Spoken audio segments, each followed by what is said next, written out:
What you looking at?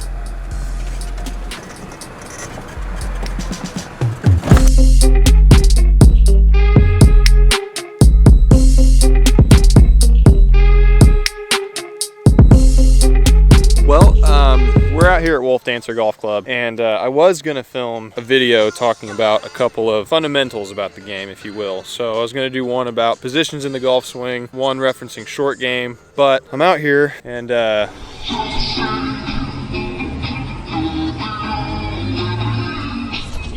for some reason there's a jam session going on in the practice facility, so we're not going to do that. Instead, we're just going to film a normal little course vlog. Should be fun. Let's do it.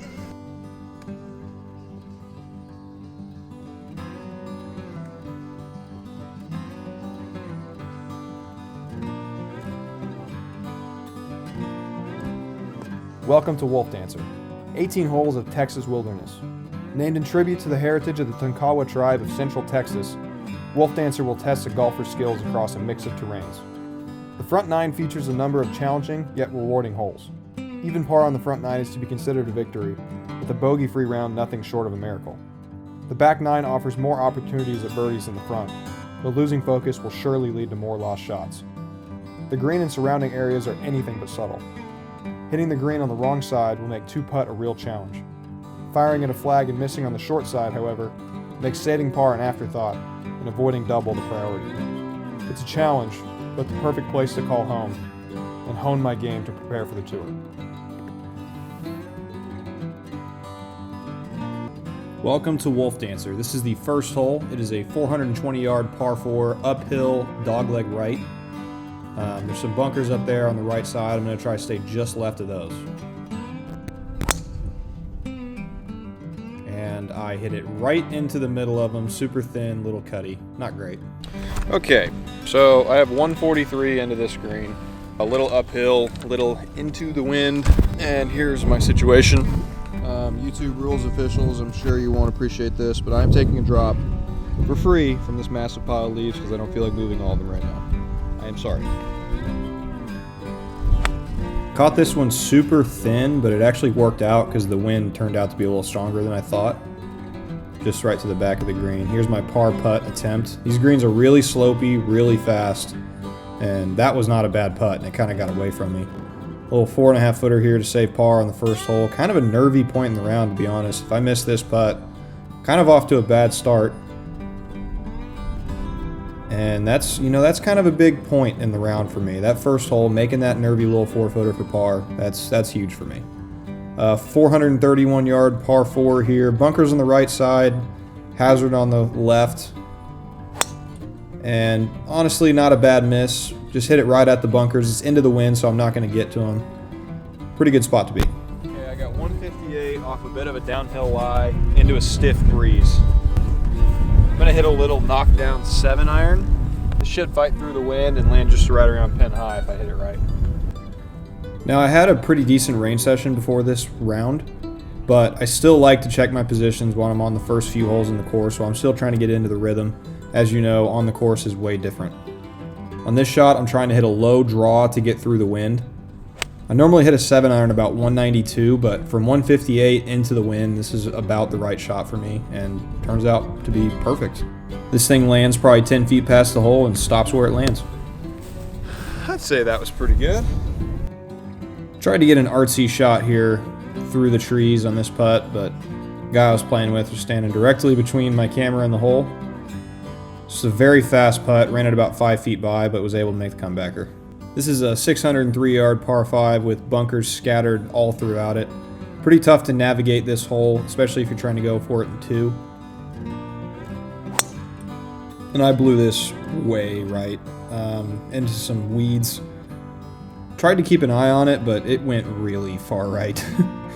Unfortunately, I was unable to find this ball, so I'm taking a drop now. 273 out, hitting a 3-wood into the wind. I was just able to get this to the front edge of the green. Now, this might look like a pretty simple chip, but it is extremely difficult. That pin is right on the other side of a mound. In order to get this thing to stop near the hole, I had to hit it really high and land it off the green to where it trickle up near the flag. Unfortunately, I'm into the grain, so a high shot isn't quite an option. As you can see, I took a massive divot there. Landed in the fringe and kicked pretty hard right. Left myself about a 15-20 footer for par. And like I said before, these greens are pretty tough to read. This might look like a flat putt, but it actually broke almost a foot. Pretty good roll on it, but it just slid past the cup on the low side. Bogey. So this is a pretty tough shot here. It's about 230 to the green. Short is really tough because there's a bunker there that's pretty deep. Long is hard because the green slopes from back to front. Especially following a bogey on a reachable par 5. This is a pretty important shot in the round. And I executed it pretty well. Wanted it to fade towards the flag, but it stayed in the middle of the green. Now I got a pretty slick downhill putt to this front right flag. And gave it a little bit too much respect. Left it about 4 feet short. I know a lot of players might just scoop these, and to be honest, I might have scooped this if I wasn't recording this round, but took my time, went through my routine, made sure to knock this in for a good clean par. Now this one here is a 594 par 5. It's a little wet, so I'm hitting driver. Normally I'd probably hit 3-wood because there's a little valley down there between the two fairways. This one I kind of left out to the right a little bit, which is just fine. Got 276 to the flag, little ravine in front of the green. Gonna have to hit a massive cut around this tree, but I'm feeling froggy, so let's give it a try.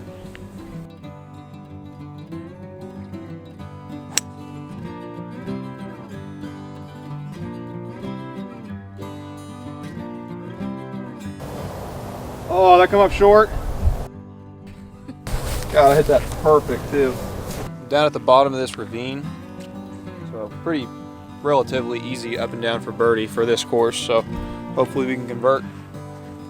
On shots like this, I like to pick a spot and take a couple practice swings on it, just to kind of give myself an idea of how the shot's going to play.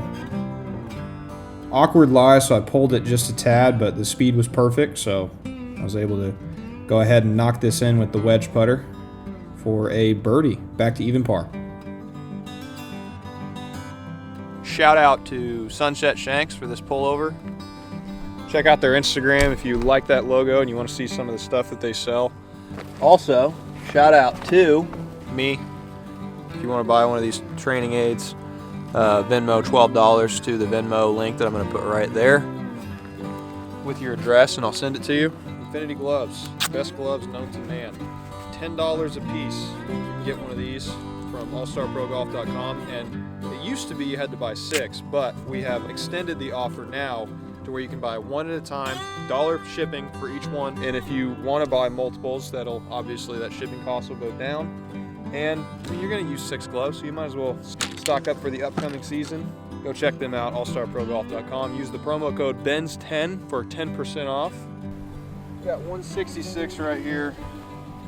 A little bit of a crosswind. I do not want to be long of this, so I'm hitting a 9-iron. If I really get a hold of this, it'll get there. If I hit it normal, it'll come up about 10 feet short, so perfect club for me.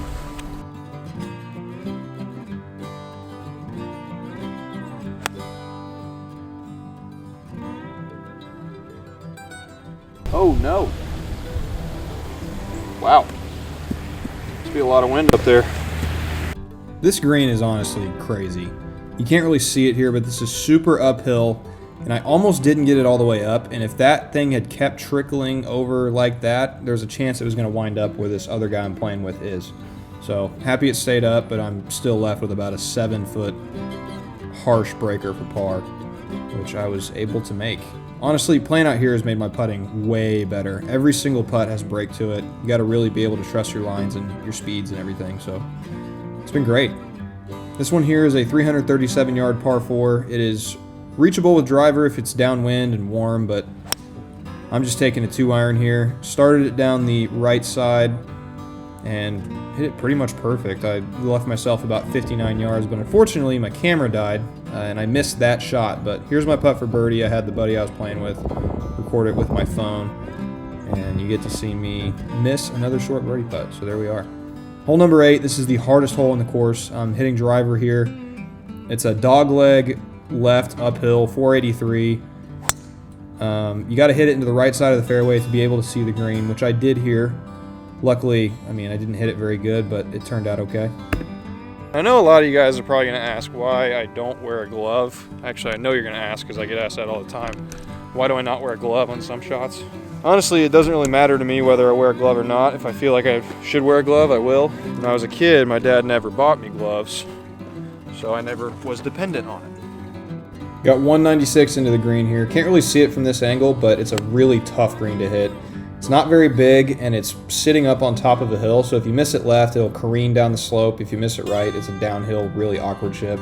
Hit a great shot here, landed it right on line with the flag, and it just released to the back of the green. Now I've got this 35-ish downhill left to right putt for birdie on the hardest hole in the course. Just snuck by the right side, but not going to complain about an easy par on the hardest hole on the golf course. This right here is the 9th hole, the last hole on the front 9. 428, little dog leg left, downhill. Honestly, I hit a pretty good shot here. The wind just got a hold of it and threw it left to the fairway. It's pretty firm right to left wind, so I'm going to try and sling this around this tree and everything. Wasn't quite able to get the Bubba hook from the Masters that he won, but there's a slope there that kicked it down onto the green, so I ended up in a decent spot.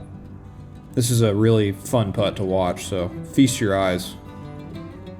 This little double breaker goes down, comes back the other way, and just sneaks by the edge, but still an easy par. It's 5:15 p.m. We're on the 15th hole, so we got 3.5 holes left to play, and we're waiting for them on the tee box, so I'll be very happy if we're able to finish this round.